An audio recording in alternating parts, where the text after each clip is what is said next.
As the Republicans discovered in 2010, when we took control of the House and the Senate and the presidency were in the Democratic control, there's not a hell of a lot you can do with a House majority.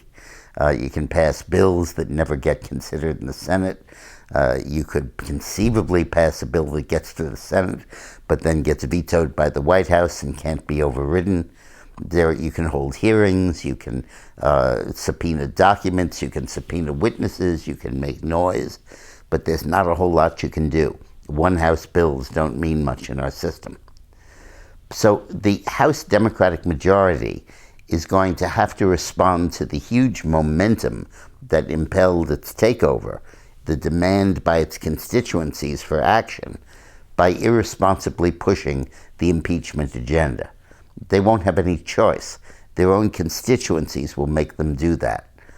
These Democrats in safe seats need not worry about general elections, but they need be very concerned about primaries.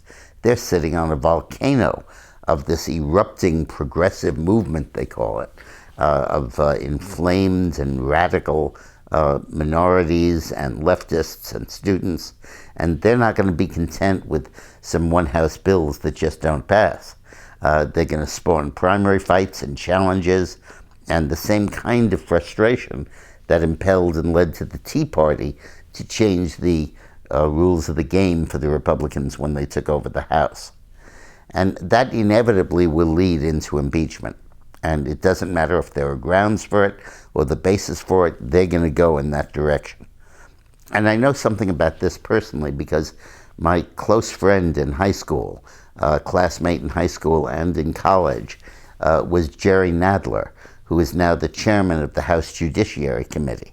I've known Jerry for his entire life and ran his early political campaigns for district leader and for state assembly.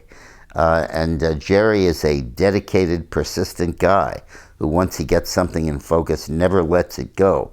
He's no lightweight like Peter Rodino, who was the Justice Committee chairman under Nixon, who led to impeachment, but he's no lightweight. He's a very focused, serious, aggressive guy who I think is going to keep his eye on impeachment, and that's all he's going to think about. The evidence won't matter much. The partisanship will. So the question is, how do the Republicans handle this? The key thing here is the Democrats can destroy themselves in this impeachment effort, because unless they can produce a solid case that Donald Trump has done something not only illegal, but awful, and has done something that is just terrible, the American public and the Democratic, the swing voters, are not going to be appeased if the Democrats take office and the first thing they try to do in effect is blow up the Capitol and use it as a basis for impeachment, particularly because the impeachment will run into a wall when it comes up for trial in the Senate with 53 or 54 or 55 Republicans there to vote no.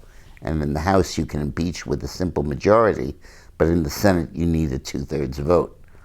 And the question is, will the Democratic momentum ensnare them in an impeachment process, which will make it very hard for them to make a case in 2020 that they're fit to govern the country?